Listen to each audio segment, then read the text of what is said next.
Random House Audio presents The Endgame, the inside story of the struggle for Iraq, from George W. Bush to Barack Obama, by Michael R. Gordon and General Bernard E. Trainor. Read for you by Rob Shapiro. Author's Note. Wesley Morgan, a 2011 graduate of Princeton University, was integral to the research and writing of this book. He conducted interviews in the United States, Iraq, and Afghanistan, drafted chapters, and contributed reported material and fresh ideas throughout. His encyclopedic knowledge of the American military and its wars, along with his dogged reporting, added substantially to the work. Prologue. No one book can capture an event as complex as a war, especially a 9-year war in a distant nation that, from its outset, was permeated by tribal, religious, ethnic, local, and regional politics.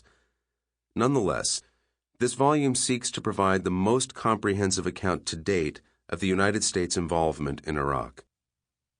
From the start, our goal was to cover Iraq's halting political development as well as the military battles.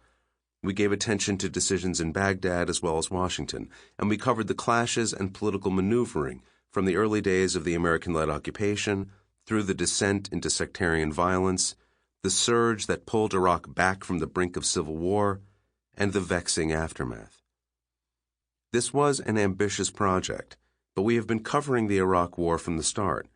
Through 2 American presidents, a succession of Iraqi prime ministers, and a variety of United States commanders, we tracked events on the ground in Iraq and in Washington. We were present for many of the ferocious battles in Anbar, Diyala, Mosul, and Sadr City, and we covered the nation's political development.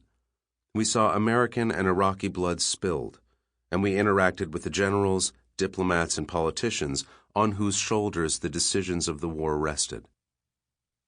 Too many American accounts of the war in Iraq have left out the Iraqis, or cast them as little more than a backdrop for dramas that were played out in Washington or among American commanders in Baghdad.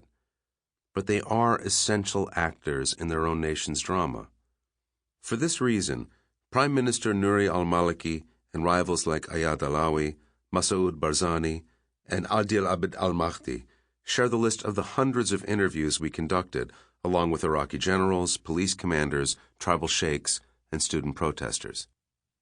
We also interviewed myriad American and British generals, as well as officers and enlisted troops down to the platoon level. The objective was to weave together battles fought by the troops with closed-door Green Zone and White House meetings from the conflict's earlier days through the military withdrawal in December 2011. More than that, we have sought to explain not just what happened, when, and where, but why.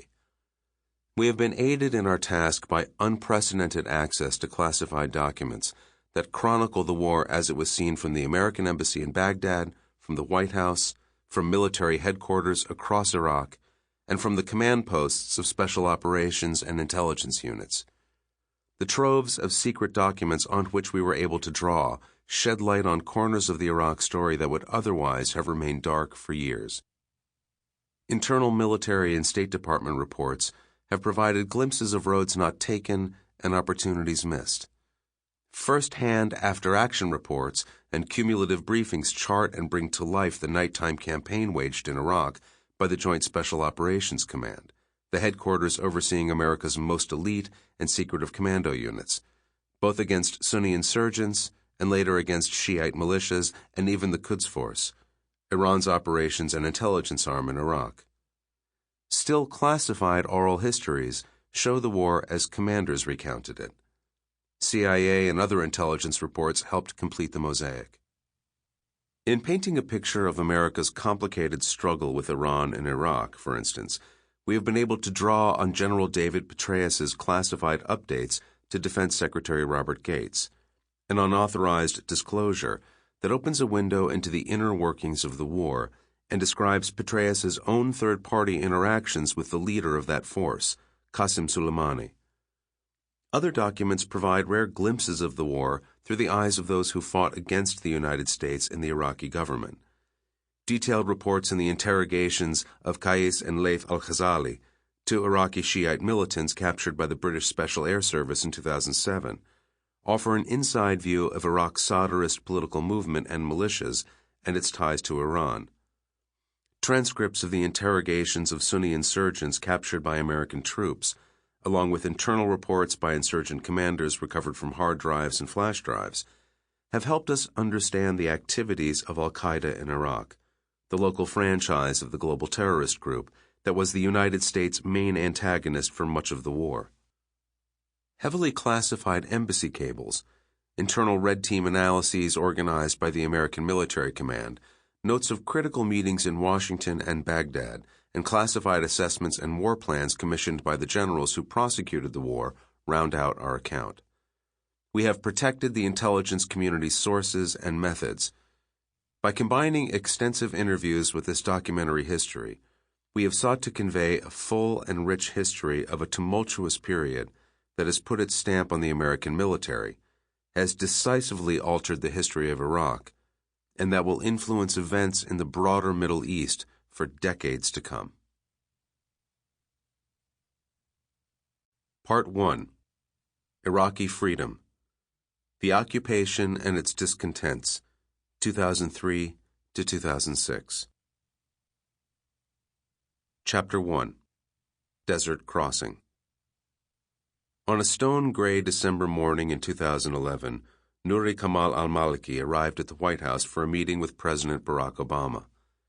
The Iraqi Prime Minister had maintained his grip on power atop a government that was more an ongoing collision of ambitions than a well-oiled machine. The furious sectarian bloodletting in Baghdad that had come close to pushing the country into civil war, the belated American military surge that had tamped down the violence, the Iranian-sponsored attacks, uprisings by rival Shiite parties, the al-Qaeda bombings. Maliki had maneuvered through it all. But now, the Iraqi Prime Minister and the American President were about to enter uncharted waters, more than 8 years after the American invasion and occupation of Iraq. To shore up Iraq's still shaky military and maintain a modicum of stability, American diplomats had spent much of the summer pursuing an agreement that would have enabled the United States to keep several thousand American troops in the country to train Iraq's armed forces, protect its skies, and conduct joint counterterrorism operations, only to have the negotiations sputter to a halt. The collapsed talks had been a casualty of rising Iraqi nationalism, backroom machinations by Iraqi politicians, and a deep ambivalence about continued American military involvement in Iraq on the part of President Obama and his inner circle as they approached the election season at home. The result was that for the first time since the March 2003 invasion, Iraq would be without U.S. troops. The departure of the last of them was just days away. While American and Iraqi military officers nervously eyed the risks ahead, both leaders had pronounced themselves to be satisfied with the outcome.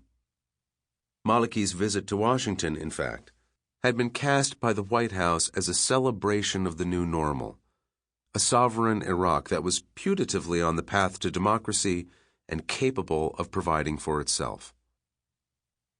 After a brief photo op in the Oval Office, which Obama appeared to enjoy and Maliki to endure, the two sides engaged in a closed-door discussion about the way ahead. The president urged the prime minister not to release a notorious Hezbollah militant whom the Americans had captured in Iraq and handed over to Iraq's wobbly judicial system. The question of how to respond to the violent crackdown in Syria was a point of contention, but the two leaders affirmed Iraq's plan to proceed with a multi-billion-dollar purchase of American F-16s. After the discussions were done, Maliki and Obama jointly faced the press. Maliki led Iraq's most inclusive government, Obama asserted. His country's economy was projected to grow faster than China's, and the violence that had once racked the country was at a record low. In an event that would symbolize Iraq's reemergence in the club of Middle East nations, Baghdad, for the first time in 2 decades, would host a summit of the Arab League in March. People throughout the region will see a new Iraq that's determining its own destiny. a country in which people from different religious sects and ethnicities. Sample complete. Ready to continue?